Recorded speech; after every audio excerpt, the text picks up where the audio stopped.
Welcome back friends, my self professor Ashok. और आज हम लोग करने वाले हैं मैथमेटिकल लॉजिक का एक्सरसाइज 1.9। मतलब सबसे पहला जो एक्सरसाइज है वो, तो मैंने कहा था कि ये चैप्टर 8 मार्क्स के लिए आने वाला है। तो उसमें जैसे वन मार्क्स के जो क्वेश्चन होते हैं वो ये क्वेश्चन से आएंगे।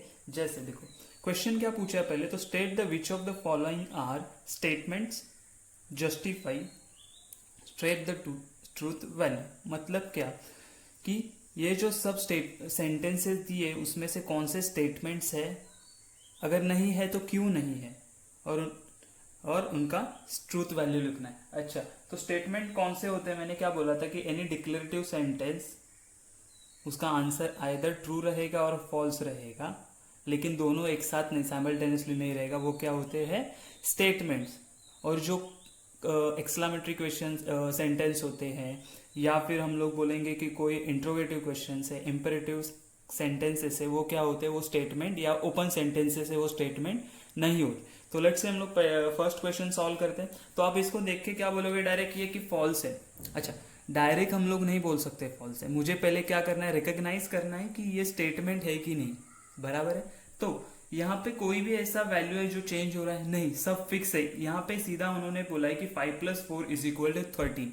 मतलब ये डायरेक्टली क्या है, ये स्टेटमेंट है। तो हम लोग क्या बोलेंगे, इट इज ए स्टेटमेंट। बराबर। अच्छा, इसका ट्रूथ वैल्यू क्या है, तो 5+4 कितना होता है, 5+4 9 होता है, which is equal to 13।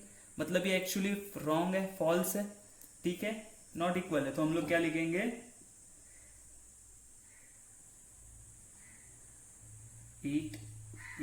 It's truth value is false. बराबर, क्या लिखेंगे, it's truth value is false. ठीक है। अच्छा, सेकंड क्वेश्चन क्या बोला, x-3 इज इक्वल टू 14। अभी ये हम लोग को चेक करना है क्वेश्चन है कि नहीं। मैंने हमेशा कहा हुआ है कि जहां पे x मिलेगा वो 99% क्या होता है, जहां पे भी x होगा वो 99% क्या होना चाहिए, वो स्टेटमेंट नहीं होगा, वो ओपन सेंटेंस होता है। तो यहाँ पे अगर हम लोग ने x का वैल्यू 17 लिया, तो 17-3 इज इक्वल टू 14, ये ट्रू हो गया। ओके। और अगर मैंने अदर देन कुछ लिया, लेट से 15 लिया, तो क्या 15-3 is equal to 12 which is false. तो एक ही साथ ये ट्रू भी है, फॉल्स है। मतलब ये क्या है, ये स्टेटमेंट नहीं है, ये क्या है, ओपन सेंटेंस। तो हम लोग क्या लिखेंगे, it is A open sentence, therefore it is not a statement। तो इसका कुछ ट्रूथ वैल्यू आएगा क्या, नहीं आएगा। बराबर। अच्छा, what is the third question, third क्या है, क्लोज द डोर। अच्छा, ये पढ़ने से ही मुझे पता चला कि ये क्या है, ये कमांड है। ये कमांड मतलब क्या है, इंपेरेटिव सेंटेंस है। ये क्या है, इंपेरेटिव सेंटेंस। तो क्या इंपेरेटिव सेंटेंस स्टेटमेंट होते हैं, नहीं होते हैं, है कि नहीं। देयरफॉर क्या लिखेंगे, it is A imperative sentence, therefore it is not a statement। बराबर। अच्छा, फोर्थ क्वेश्चन क्या पूछा है मुझे कि 0 इज अ कॉम्प्लेक्स नंबर। हम लोगों ने 11th में फर्स्ट चैप्टर था हम लोग का कॉम्प्लेक्स नंबर, उसमें हम लोग ने क्या देखा था कि कॉम्प्लेक्स नंबर कैसे रिप्रेजेंट करते, तो a+ib। बराबर, ये रियल पार्ट होता है, वो इमेजिनरी पार्ट होता है, ये पूरा कंबाइन कॉम्प्लेक्स नंबर होता है। बराबर है। अच्छा, तो इसमें पॉसिबल हो सकता है कि a का वैल्यू 0 और b का वैल्यू भी 0 हो। अगर a एंड b का वैल्यू 0 होगा तो 0+i0, ये क्या हो जाएगा, टोटल 0। मतलब एक्चुअली क्या, 0 हम लोग उसको कॉम्प्लेक्स नंबर में रिप्रेजेंट कर सकते हैं। कैसे, 0+0b, कैसे 0+i0। बराबर है। Therefore it is a statement. और इसका ट्रूथ वैल्यू क्या आएगा, इसका ट्रूथ वैल्यू आएगा, ट्रूथ वैल्यू आएगा ट्रू। बराबर है, ट्रू है ये स्टेटमेंट। समझ में आया। अच्छा, उसी तरह please get me breakfast, next वाला क्या, प्लीज गेट मी ब्रेकफास्ट, ये क्या है, ये भी कमांड है, तो इसे भी हम लोग क्या कहेंगे कि इट इज अ इम्पेरेटिव, बराबर, क्या कहेंगे, इट इज अ इम्पेरेटिव। इसी को हम लोग को यही रीजन देंगे वहां पे कि it is a imperative, therefore not a statement. Next क्या है, congruent triangles are similar. Congruent triangle मतलब क्या होता है, तो कॉन्ग्रुएंट ट्रायंगल्स मतलब उनके रिस्पेक्टिव साइड्स सेम होते हैं। रिस्पेक्टिव साइड्स क्या होते हैं, सेम होते हैं, बराबर। देयरफॉर क्या बोलेंगे, ये स्टेटमेंट है ना। अगर ये स्टेटमेंट है एंड ट्रू है तो उसको हम लोग आंसर क्या लिखेंगे, यही आंसर लिखेंगे कि मैं डायरेक्ट लिख देता हूं यहाँ पे, ये क्या है, स्टेटमेंट, एंड ट्रूथ वैल्यू क्या है, ये इसका मतलब ट्रूथ वैल्यू है। ट्रूथ वैल्यू क्या रहेगी इसकी, टी, ठीक है। अच्छा, यहाँ पे क्या है, x square is equal to x, आप क्या बोलोगे, ये डायरेक्ट की हाँ होगा। जहाँ पे एक्स दिख रहा है, आपने बोला था कि 99% क्या होता है, ओपन सेंटेंस होता है। फिर भी इसको हम लोग वेरीफाई करके देखते हैं कैसे, तो देखो x square is equal to x. अच्छा, अगर मैंने एक्स का वैल्यू 1 लिया तो 1 स्क्वायर इज इक्वल टू 1। अच्छा, 1 स्क्वायर इज इक्वल टू 1, अच्छा हाँ ये ट्रू है, ओके। उसी जगह अगर एक्स का वैल्यू मैंने 2 लिया तो 2 स्क्वायर कितना आएगा, 4, तो ये फॉल्स हो गया है ना, 2 आना चाहिए, 4 आ रहा है तो ये फॉल्स। तो क्या कहेंगे इसे, एक ही टाइम पे ट्रू भी है और एक ही टाइम पे फॉल्स ही भी है, मतलब क्या बोलेंगे, इट इज ओपन सेंटेंस। इसको क्या कहेंगे अपन, ये वाला रीजन देंगे कि it is a open sentence. Open sentence मतलब क्या रहेगा, नॉट अ स्टेटमेंट, बराबर, वेरी गुड। अच्छा, तो अभी क्या दिया हम लोग को, नेक्स्ट वाला क्वेश्चन दिया कि quadratic equation can not have more than 2 roots. तो हमें पता है कि क्वाड्रेटिक मतलब कैसा होता है कि ये फॉर्म में, कि लेट से मैंने बोला एक्स स्क्वायर प्लस ले लो -5x plus 6 is equal to 0, ये क्वाड्रेटिक इक्वेशन है। इसको जब मैं सॉल्व करूंगा तो मुझे आंसर क्या मिलेगा, x का वैल्यू मुझे मिलेगा 3 एंड 2, बराबर। कभी ऐसा भी हो सके कि दोनों सेम वैल्यू मिले, कि जैसे x इज इक्वल टू 2, दोनों वैल्यू x ही 2 ही मिलेंगे, 2,2, बराबर। लेकिन 2 से ज्यादा इसके रूट्स हो सकते हैं क्या, नहीं हो सकते, बराबर ना। क्वाड्रेटिक इक्वेशन मैक्सिमम कितने रूट्स होते, 2 रूट्स होते। देयरफॉर हम लोग क्या बोलेंगे, it is a statement and truth value क्या आएगा इसका, truth value is equal to होगा ट्रू। समझ में आया। तो नेक्स्ट क्वेश्चन क्या है हमारे लिए कि डू यू लाइक मैथमेटिक्स, ये क्या है, ये क्या है, इंट्रोगेटिव सेंटेंस है। तो हम लोग क्या बोलेंगे, इट इज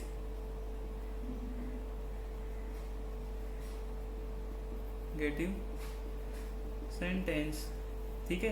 तो it is not statement, not a, ठीक है। अच्छा, नेक्स्ट क्या है, the sun sets in the west, तो ये भी राइट है, तो ये स्टेटमेंट है ना, स्टेटमेंट भी है। और क्या इसका ट्रूथ वैल्यू क्या आएगा, टी। तो मैं भी इसमें डायरेक्ट लिख रहा हूं कि स्टेटमेंट, और इसका ट्रूथ वैल्यू क्या रहेगा, टी। अच्छा, all real numbers are whole numbers. All real numbers are whole number मतलब क्या होता है, एक्चुअली वैसे नहीं होता, all whole numbers are real numbers होते हैं, बराबर ना। Real numbers are whole number नहीं होते, तो होल नंबर रियल नंबर होते हैं। ये स्टेटमेंट है, लेकिन इसका ट्रूथ वैल्यू क्या आएगा, फॉल्स है। तो ये क्या होगा, है इसका ट्रूथ वैल्यू क्या आएगा, एफ। क्यों, all whole numbers are real numbers होते हैं, ठीक है। अच्छा, can you speak in Marathi, ये भी क्या इंट्रोगेटिव है, तो हम लोग क्या बोलेंगे, ये क्या है, इंट्रोगेटिव है, तो नॉट स्टेटमेंट, बराबर। अच्छा, उसके बाद क्या है हमारे पास, तो उसके बाद क्या है हमारे पास कि x square -6x-7 is equal to 0 when x is equal to 7। आप बोलोगे स्टेटमेंट ओपन सेंटेंस है, तो ये स्टेटमेंट नहीं होगा, क्योंकि उसमें x है। तो मैंने क्या बोला था कि 99% वो स्टेटमेंट नहीं होता, लेकिन 1% हम लोग को वेरीफाई करना पड़ेगा कि कैसे। देखो ये x का वैल्यू तो वेरी हो रहा है, ये मैं समझ रहा हूँ कि हर एक वैल्यू के लिए ट्रू नहीं होगा, लेकिन उन्होंने क्या कहा है आगे कि when x is equal to 7, x is equal to 7 मतलब x का वैल्यू 7 ही होगा, तभी ये स्टेटमेंट उन्होंने दिया है। मतलब ये क्या, ये स्टेटमेंट है, तो ये स्टेटमेंट है, तो इसको अभी ट्रू है कि नहीं हम लोग को देखना है। ट्रूथ वैल्यू क्या आएगा, तो 7 स्क्वायर आएगा 49, 42 माइनस 7। अच्छा 49 माइनस 42 कितना आएगा, 7 माइनस 7 इज इक्वल टू 0, तो सेम आ रहा है, तो इसका ट्रूथ वैल्यू क्या होगा, t। बराबर आया समझ में कैसे किया कि x है तो ओपन सेंटेंस है, ऐसे नहीं, उन्होंने एक fix particular x is equal to 7 के वैल्यू के लिए बोला हो। अच्छा the sum of the cube roots of unity is 0।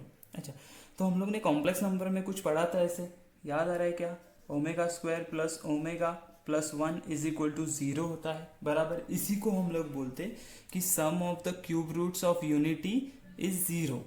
बराबर इसको बोलते हैं sum of cube roots of unity which is 0। तो ये क्या है, ये स्टेटमेंट है, और इसका ट्रूथ वैल्यू क्या आएगा, t। बराबर है। अच्छा इट रेन्स हेवीली, ये क्या है, ये ओपन सेंटेंस है ना। बराबर है, कुछ भी हो सकता है, ट्रू या फॉल्स, इसके लिए हम लोग ये क्या बोलेंगे, नॉट अ स्टेटमेंट। समझ में आया। तो नेक्स्ट हम लोग देखेंगे क्वेश्चन नंबर 2।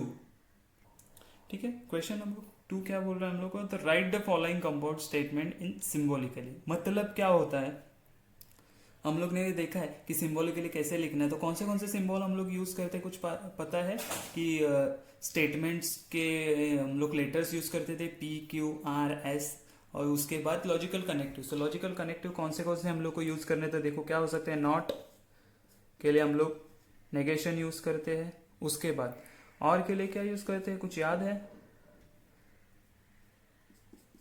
नॉट के लिए हम लोग नेगेशन, और के लिए यूज करते हैं दिस, एंड के लिए क्या यूज करते हैं ये, उसके बाद इफ देन के लिए क्या यूज करते हैं ये, and if and only if के लिए,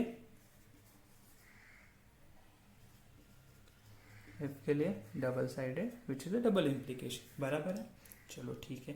तो पहला क्वेश्चन क्या दिया है, Nagpur is in Maharashtra and Chennai is in Tamil Nadu. तो इसको हम लोग लिखेंगे कैसे, सॉल्व कैसे करना है, देखो एग्जाम में। तो पहले let P is equal to Nagpur is in Maharashtra, बराबर क्यू स्टेटमेंट क्या होगा मेरा, चेन्नई इज इन तमिलनाडु। अच्छा बीच में उन्होंने कनेक्टिव्स कौन सा यूज किया है, एंड, मतलब क्या करेंगे, सिंबॉलिक रिप्रेजेंटेशन। सिंबॉलिक फॉर्म कैसे होगा, तो P और ये Q है, दो स्टेटमेंट है, उसमें उन्होंने कनेक्टिव कौन सा, एंड यूज किया है। एंड के लिए हम लोग क्या यूज करते हैं, दिस वन, तो हम लोग क्या लिखेंगे, एंड। आया समझ में। सिमिलरली इसमें क्या बोलेंगे कि इसके लिए मेरा P स्टेटमेंट क्या हो जाएगा,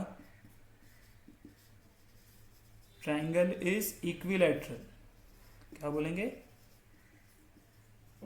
और Q स्टेटमेंट क्या हो जाएगा मेरा,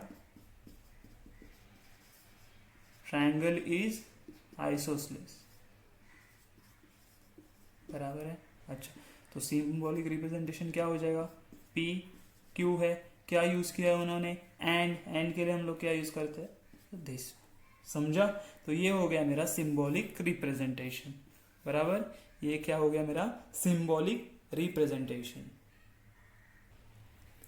ठीक है, तो नेक्स्ट क्वेश्चन क्या है हमारे लिए कि the angle is neither the angle is right angle, the angle is right angle if and only if it is measure of 90 degree. ठीक है, तो सिमिलरली मेरा P सेंटेंस क्या होगा, तो ये मेरा P सेंटेंस होगा, मैं अभी हर एक क्वेश्चन के लिए लिखने नहीं वाला हूँ। P सेंटेंस क्या होगा मेरा, P statement, the angle is right angle and the state if it is measure 90 degree, ये क्या हो जाए मेरा Q।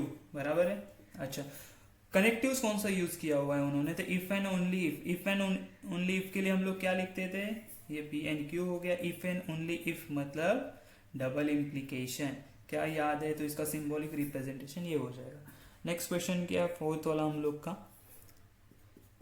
तो अगेन उसमें क्या, angle is neither acute nor obtuse, ठीक है, मतलब वो क्या है, एक्यूट भी नहीं है ऑब्ट्यूज भी नहीं है। तो इसको हम लोग लिखेंगे कैसे, देखो अभी कि पी स्टेटमेंट क्या होगा मेरा,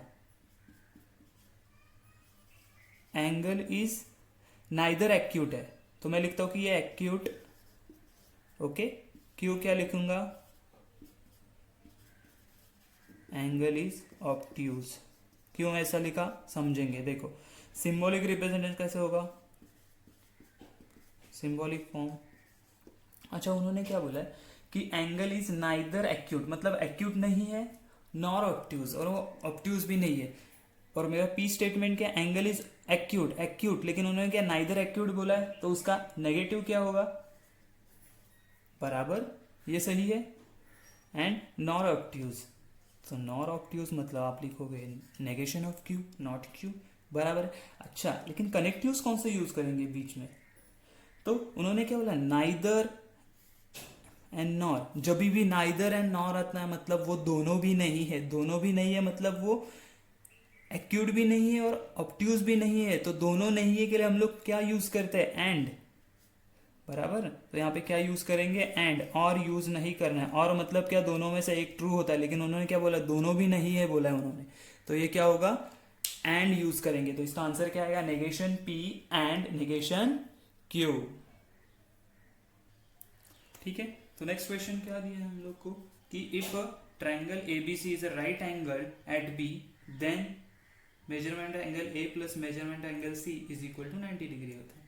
तो ये हमें पता है, तो हम लोग क्या बोलेंगे, इसको हम लोग क्या लेंगे, स्टेटमेंट P और Q क्या हो जाएगा मेरा, ये स्टेटमेंट, बराबर। अच्छा कनेक्टिव्स कौन सा यूज किया, if and then. If and then मतलब कौन सा होता है, तो सिंबॉलिक फॉर्म क्या आ जाएगा, ये P है ये Q है। इफ एंड देन कब यूज करते हैं, जब इम्प्लीकेशन होता है, बराबर। अच्छा तो इस क्वेश्चन नंबर 6 में क्या बोला, Hima Das runs wins gold medal if and only if she runs fast. तो ये हो गया मेरा P, ये आपको लिखना है, ऐसे ही नहीं, मैं थोड़ा सा हर एक के लिए नहीं लिख रहा हूं मैं, बराबर। P and Q statement, P क्या आ जाएगा, Hima Das wins gold medal if and only if she runs fast, ये हो गया मेरा Q। कौन सा कनेक्टिव यूज किया हुआ है, तो कनेक्टिव यूज किया if and only if. If and only if मतलब क्या होगा, डबल इम्प्लीकेशन क्यू, आया समझ में। अच्छा 7th वाला थोड़ा सा ट्रिकी है बट सिंपल है। देखो क्या बोल रहे हो कि x is not irrational number, तो मेरा पी स्टेटमेंट क्या होगा, मैं बोलूंगा x is irrational number and q क्या होगा, it is square of N integer, बराबर। अच्छा ठीक है, अभी क्या करना है मुझे कि देखो ये क्या बोला, x इज इरेशनल नंबर बोला, और यहाँ पे क्या x is not a irrational number मतलब नेगेटिव है, मैं नेगेटिव p लिखूंगा और यहाँ पे q। अच्छा स्टेटमेंट अभी ठीक से सोचो कि क्या दिया है कि x is not a irrational number, मतलब वो इरेशनल नंबर नहीं है, लेकिन it is the square of N integer, एक इंटीजर का स्क्वायर है, मतलब ये दोनों भी है, इरेशनल नंबर भी है और एक इंटीजर का स्क्वायर भी है। ये दोनों है, दोनों है के लिए क्या यूज करते हैं, दोनों में से एक नहीं, दोनों भी है, तो एंड, तो इसका आंसर आएगा एंड। आया समझ में, बहुत इजी है, आराम से कीजिए, ठीक है। नेक्स्ट क्वेश्चन क्या दिया हम लोग को, right the truth values of the following, मतलब अगेन ये कंपाउंड स्टेटमेंट दिया और उसका ट्रूथ वैल्यू लिखने के लिए बोला है। ये हमारे प्रीवियस क्वेश्चन से सिमिलर है, हम लोग को पहले सिंबॉलिक फॉर्म में लिखना है, उसके बाद इसका ट्रूथ वैल्यू फाइंड आउट कैसे। तो देखो, तो यहाँ पे मेरा पी स्टेटमेंट क्या हो जाएगा, आप बताइए। पी स्टेटमेंट ये हो जाएगा ना कि 4 इज ऑड, बराबर, वेरी नाइस, ठीक है। तो देखो 4 इज ऑड। अच्छा क्यू स्टेटमेंट क्या हो जाएगा, 1 इज प्राइम, बराबर है। तो सिंबॉलिक फॉर्म क्या हो जाएगा,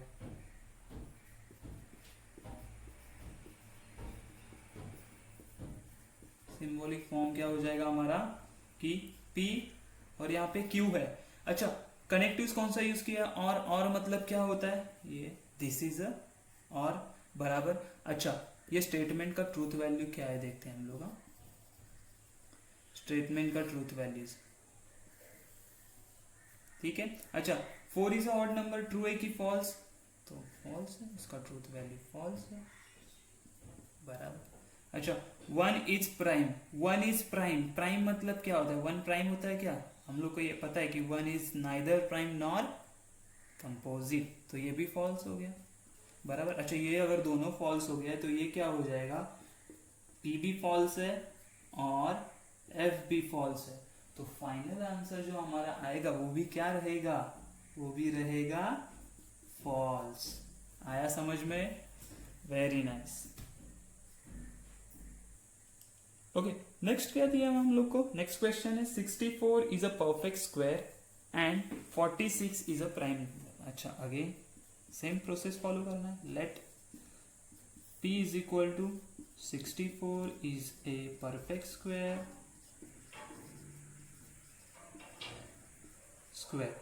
एंड Q क्या रहेगा, 46 इज अ प्राइम नंबर, बराबर है। सिंबॉलिक फॉर्म कैसे हो जाएगा, सिंबॉलिक फॉर्म देखो P और यहाँ पे Q रहेगा। अच्छा, बीच में कनेक्टिव क्या यूज किया है, एंड, तो एंड क्या ऐसे होता है। अच्छा ठीक है, P का वैल्यू क्या, P ट्रू है कि फॉल्स है, 64 इज अ परफेक्ट स्क्वायर मतलब ट्रू है ना, 8 का स्क्वायर 64, बराबर ना। जो परफेक्ट स्क्वायर किसको बोलते हैं, जिसका स्क्वायर रूट हमें पता है, तो 64 का स्क्वायर रूट क्या होता है 8, 8 8 64, right. Okay, 46 is a prime, क्या 46 प्राइम नंबर है, नहीं 46 के फैक्टर्स होते हैं 2 and 23, बराबर, मतलब 46 is not a prime number, तो क्या फॉल्स हो गया, तो एंड फॉल्स। इसका आंसर हम लोग को पता है, एंड के टेबल में एक भी फॉल्स आ गया तो क्या हो जाता है फॉल्स। आया समझ में। तो नेक्स्ट क्वेश्चन है 5 is a prime number and 7 divides 94। तो अगेन हम लोग क्या करेंगे, पी स्टेटमेंट क्या हो जाएगा मेरा, पी स्टेटमेंट हो जाएगा मेरा, पी क्या हो जाएगा मेरा, 5 is a prime number, Q क्या हो जाएगा 7 डिवाइड्स 9। तो इसका एक्चुअल ये बताओ मुझे कि 5 इज अ प्राइम नंबर है क्या, तो हाँ है, तो ये ट्रू आ गया। अच्छा, व्हाट अबाउट क्यू, 7 डिवाइड्स 94, 94 को 7 से डिवाइड कर सकते हैं क्या हम लोग, तो नहीं कर सकते ना, नहीं कर सकते, तो ये क्या है फॉल्स। इतना समझ में आया। अच्छा ठीक है, चलो अभी एंड कनेक्टिव यूज किया है तो सिंबॉलिक फॉर्म में क्या आएगा, ठीक है। तो इसका सिंबॉलिक रिप्रेजेंटेशन कैसे आएगा, ये सब मैं नहीं लिख रहा हूँ, इसका मतलब आपको लिखना है, उसके सिवा आपको मार्क्स नहीं मिलेगा। मैं नहीं लिख रहा हूँ बिकॉज कि ये सिर्फ मैं डिस्कस कर रहा हूँ, अभी आप लोग को समझा हुआ है, बस मैं डिस्कस कर रहा हूँ, इसके लिए ये पूरा स्टेटमेंट यहाँ पे नहीं लिख रहा हूँ, आपको लिखना है एग्जाम में, इतना ध्यान रखो, ठीक है। सिंबॉलिक रिप्रेजेंटेशन कैसे आएगा, तो ये क्या P, ये Q है। अच्छा, कनेक्टिव एंड यूज किया, एंड के लिए हम लोग क्या यूज करते हैं ये, अच्छा इक्विवेलेंट टू P का वैल्यू क्या है T एंड Q का वैल्यू क्या है F। अच्छा, हम लोग को F का टेबल पता है कि दोनों में से एक भी F, एंड का टेबल पता है दोनों में से एक भी F रहेगा, तो पूरा स्टेटमेंट क्या हो जाता है F। अच्छा ठीक है, यहाँ पे देखिए, यहाँ पे क्या बोला है, it is true, it is not true that 5 minus 3i is a real number, ठीक है। यहाँ पे ये पूरा ऐसे ही है, मेन स्टेटमेंट हमारा ये है, तो हम लोग क्या बोलेंगे, P 5 minus 3i is a real number, ठीक है, रियल नंबर, ठीक है। अच्छा, सिंबॉलिक फॉर्म कैसे आएगा, तो ये सिर्फ P है, लेकिन ये क्या है, it is not true that, मतलब ये नेगेशन है, बराबर, ये नेगेशन है। अच्छा, ये स्टेटमेंट ट्रू है कि false, 5 minus 3i is not a real number, actually complex number है, इमेजिनरी नंबर उसमें आएगा, कॉम्प्लेक्स नंबर है, मतलब क्या ये रियल नंबर नहीं है, तो ये फॉल्स है। तो हम लोग क्या बोलेंगे, नेगेशन ऑफ फॉल्स क्या आएगा, ट्रू। तो ये हो गया मेरा आंसर। तो इसका statement last final truth value क्या आएगा, ट्रू। समझा।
पी और क्यू मतलब टी और टी, क्या आएगा मेरा आंसर, ऑफ कोर्स टी आएगा।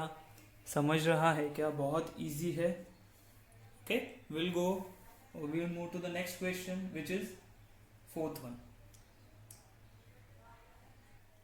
अच्छा, फोर्थ क्वेश्चन क्या दिया है, if statements P and Q are true, मतलब ये ट्रू है, and R and S are false, मतलब यहाँ पे क्या है, यहाँ पे हमें डायरेक्ट दिया है कि statement P and Q are true है and R and S statements are false है। तो हमें ये गिवन स्टेटमेंट्स है उनका क्या करना है, ट्रू वैल्यूज फाइंड आउट करना है। तो कैसे करेंगे, डायरेक्टली सब्स्टिट्यूशन जो हम लोग करते हैं, जैसे अगर हमें कोई इक्वेशन दिया है, लेट्स सी कि x प्लस 5x और let's say x square plus 5x plus 2 is equal to 0 ऐसे दिया और मुझे बोला कि x इज इक्वल टू 2 है, तो हम लोग क्या करते हैं, डायरेक्ट सब्स्टिट्यूशन करते हैं।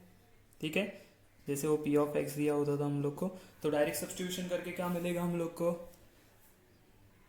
कि x is equal to 2 substitute, तो p ऑफ 2 फाइंड आउट करते थे हम लोग वैसे ही कि 4 प्लस 10 प्लस 2, तो ये कितना हो जाता है 16 बराबर। उसी तरह हम लोग को सब वैल्यूज दिया हुआ है हर एक स्टेटमेंट का, और हम लोग यहाँ पे फाइंड आउट करेंगे अभी।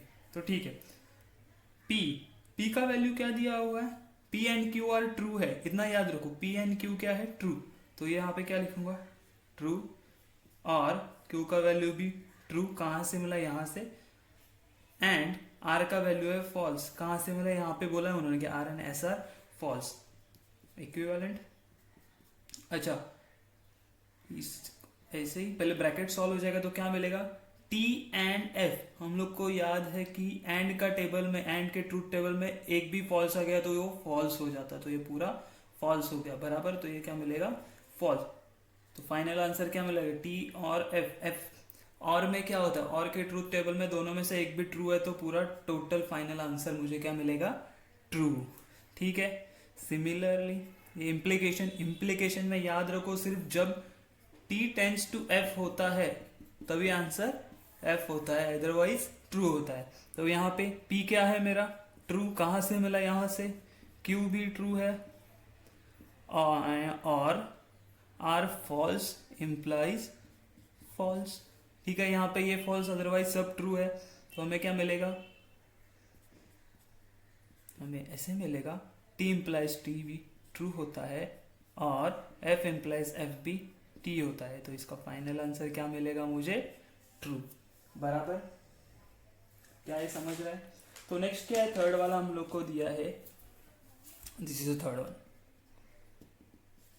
ठीक है, अच्छा क्यू का वैल्यू क्या है मेरे पास, क्यू मतलब ट्रू है, एंड आर मतलब फॉल्स है, और नेगेशन पी, पी क्या है, ट्रू है तो ट्रू, एंड एस मतलब फॉल्स है। ठीक है, चलो अच्छा टी एंड एफ, एंड के टेबल में एक भी फॉल्स आ गया तो पूरा फॉल्स हो जाता है, और नेगेशन ऑफ टी क्या होता है, नेगेशन ऑफ टी होता है false, false and false, right. तो एफ एंड एफ क्या आएगा, एफ ही आएगा, और इसका आंसर क्या आएगा, इजी है ना, बहुत इजी है, हम लोग करते जाएंगे आराम से तो पूरा अच्छे से आ जाएगा हम लोग को। तो नेक्स्ट क्वेश्चन क्या है हमारा, P इम्प्लाइज Q। अच्छा P का वैल्यू क्या है, तो P का वैल्यू ट्रू है, इम्प्लाइज Q का वैल्यू भी ट्रू है, ओके, एंड नेगेशन R का वैल्यू फॉल्स है। अच्छा इम्प्लाइज का टेबल पता है, जब T इम्प्लाइज F होगा तभी वो फॉल्स होता है, अदरवाइज ट्रू हो जाता है वो, तो ये क्या होगा, true, and negation of F क्या आएगा, नेगेशन ऑफ F आने वाला है T, तो मेरा फाइनल आंसर क्या आ जाएगा, टी। एंड के टेबल में दोनों ट्रू तो ट्रू होता है, बराबर। सिमिलरली फिफ्थ वाला क्या दिया है देखो, तो फिफ्थ वाले में है negation of R, negation of R मतलब क्या है मेरा, फॉल्स, तो एफ डबल इम्प्लाइज पी है ट्रू, इम्प्लाइज नेगेशन क्यू है मेरा ट्रू। ठीक है, तो नेगेशन ऑफ एफ हो जाएगा टी, टी इम्प्लाइज टी क्या हो जाएगा, डबल इम्प्लीकेशन है वो, और ये नेगेशन एफ मतलब नेगेशन टी का हो जाएगा एफ, बराबर। तो T imply double implication T क्या होता है, टी ओनली, या एफ एफ हो या टी टी हो तो टी होता है, अदरवाइज फॉल्स हो जाता है, implies F, T implies F क्या आएगा, यही एक कंडीशन है जहां पे इम्प्लीकेशन के टेबल में फॉल्स आता है, वो है T implies F which is F. समझ में आया, ठीक है। सिक्स्थ वाला क्वेश्चन क्या का है, थोड़ा सा कॉम्प्लिकेटेड है, डरने की कोई ज़रूरत नहीं है, हमारे पास सब वैल्यू है, जस्ट सब्स्टिट्यूट करते जाना है हम लोग को, एक एक ब्रैकेट हम लोग सॉल्व करेंगे आराम से और इजीली हमारा सॉल्व हो जाएगा। ठीक है, तो क्या आएगा देखो, नेगेशन पी बराबर नेगेशन पी, तो नेगेशन टी, क्यों, पी का वैल्यू क्या है, ट्रू, एंड नेगेशन क्यू मतलब टी, एंड आर का वैल्यू फॉल्स है तो फॉल्स सब्स्टिट्यूट किया, ये हो गया फर्स्ट ब्रैकेट, और इन अदर ब्रैकेट क्यू का वैल्यू टी एंड आर का वैल्यू फॉल्स, और पी का वैल्यू टी, आर का वैल्यू एंड आर का वैल्यू फॉल्स, ब्रैकेट क्लोज, बराबर है। अच्छा नेक्स्ट क्या है,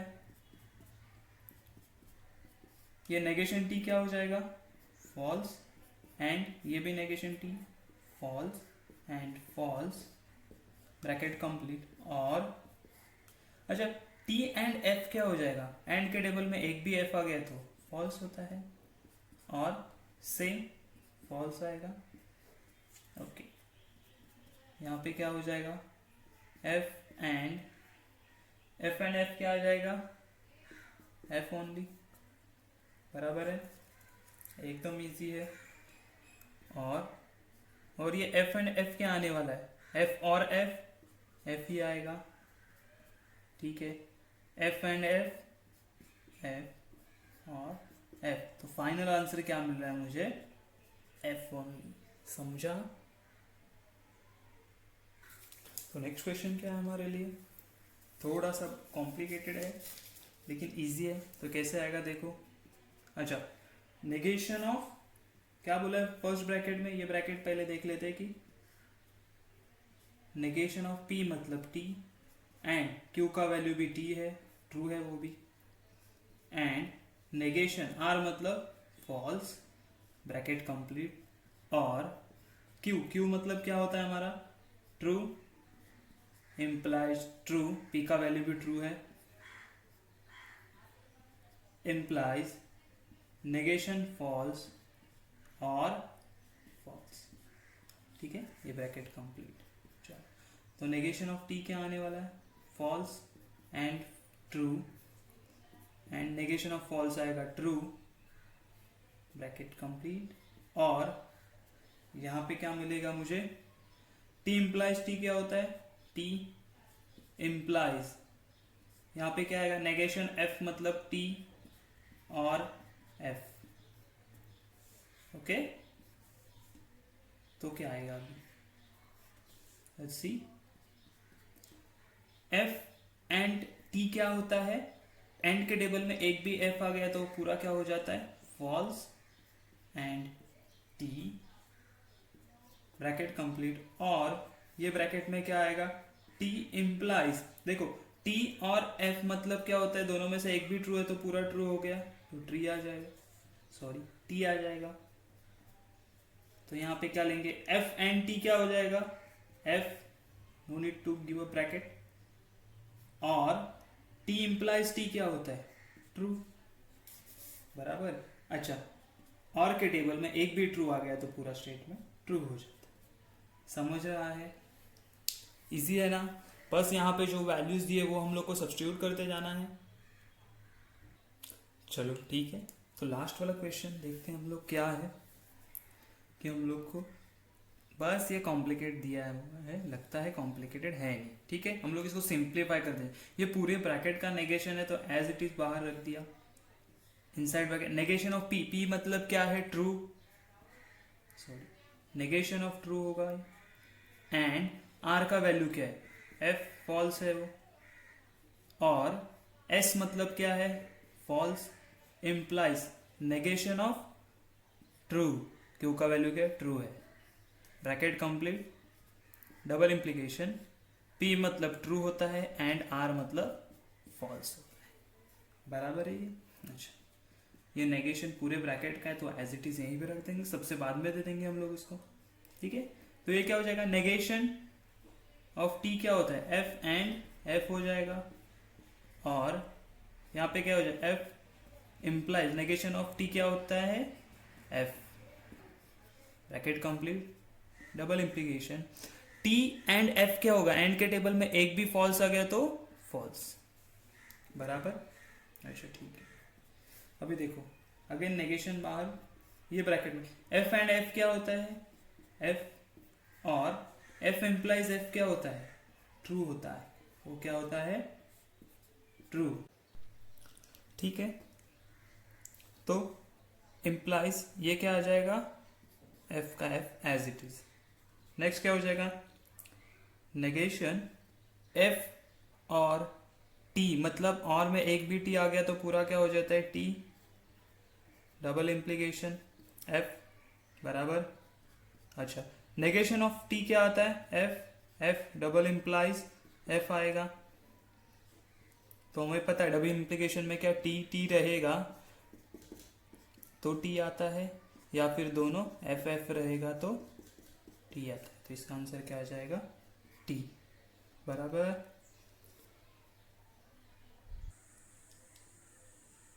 ओके, तो let's move to the last question of this exercise. क्या है क्वेश्चन 5, क्या बोला, write the negations of the following, of followings, बराबर। इसका मतलब क्या है कि जो भी स्टेटमेंट हम लोग को दिया है उसका सिर्फ नेगेशन लिखना है, नेगेटिव सेंटेंस करके लिखना है, नेगेटिव स्टेटमेंट करके लिखना है, बाकी हमें ये नहीं सोचना है कि उसका मतलब गलत हो रहा है या कुछ भी। हम लोग को सिर्फ क्या है, अगर वहाँ पे नॉट है तो नॉट निकालना है, अगर नॉट नहीं है तो नॉट लगाना है, यही उसका मतलब है नेगेशन का, बराबर।